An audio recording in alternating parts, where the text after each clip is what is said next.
আমাদের ভালুকপং থেকে ধিরাং যাওয়ার পথে যে অর্কিড স্যাংচুয়ারি আছে, সেই অর্কিড স্যাংচুয়ারি ঘোরার অভিজ্ঞতা আজকে আপনাদের সাথে শেয়ার করব। সকালে আমরা ব্রেকফাস্ট করে 9টা নাগাদ বেরিয়ে পড়লাম। অরুণাচল প্রদেশের রাস্তাঘাট কিন্তু আপনাকে আকর্ষণ করবেই। এত ওয়েল মেইনটেইনড রোডস আমি এর আগে কোথাও দেখিনি।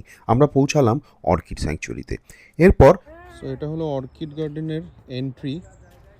অর্কিড গার্ডেনের এন্ট্রি ফিজ 50 রুপিস পার হেড। কি সুন্দর, একদম রোদ ঝলমলে ওয়েদার। ঠান্ডা সেরকম খুব একটা নেই, যদিও এখন ডিসেম্বরের 18 তারিখ। ঠান্ডা খুব বেশি নয়, বেশ মনোরম ওয়েদার। আমরা যেহেতু সকাল সকাল বেরিয়ে পড়েছিলাম, সেজন্যই আমরা যখন এখানে প্রবেশ করলাম জায়গাটি অপেক্ষাকৃত ফাঁকা। সেজন্যই আমরা কিন্তু ভীষণ এনজয় করেছি। এরপর আমরা যখন কামেং নদীর দিকে এগিয়ে চললাম, নদীর গর্জন কিন্তু আমাদের কানে আসতে শুরু করলো। অবশেষে আমরা স্রোতস্বিনী কামেং নদীর সম্মুখীন হলাম।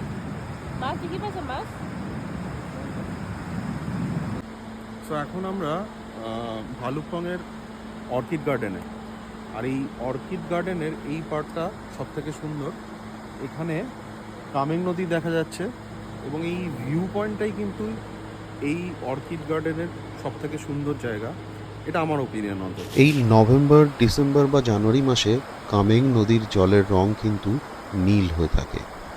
এটা হচ্ছে অর্কিড ইনফরমেশন সেন্টার, আর এর ভিতরে কিছু অর্কিড আছে। তো আমরা এখন এর ভিতরে যাব এবং দেখব কি কি অর্কিড আছে। সো এখন আমরা প্রবেশ করছি টেম্পল অফ অর্কিডসে। বাহ, ভিতরটা খুব সুন্দর এবং ওয়েল মেনটেইনড। কিছু অর্কিড ফ্লাওয়ার দেখাই আপনাদের।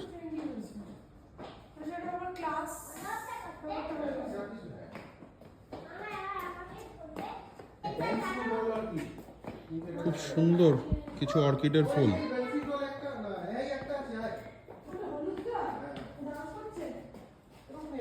এই ফুলটি দেখুন কত সুন্দর কালার। সো এবার একটা বেশ সুন্দর একটি অর্কিড দেখাবো। এটির নাম হলো ড্যান্সিং ডল অর্কিড। একবার ফুলটি দেখুন, ফুলের শেপটি দেখলেই বুঝতে পারবেন যে একদম ড্যান্সিং ডলের মতোই।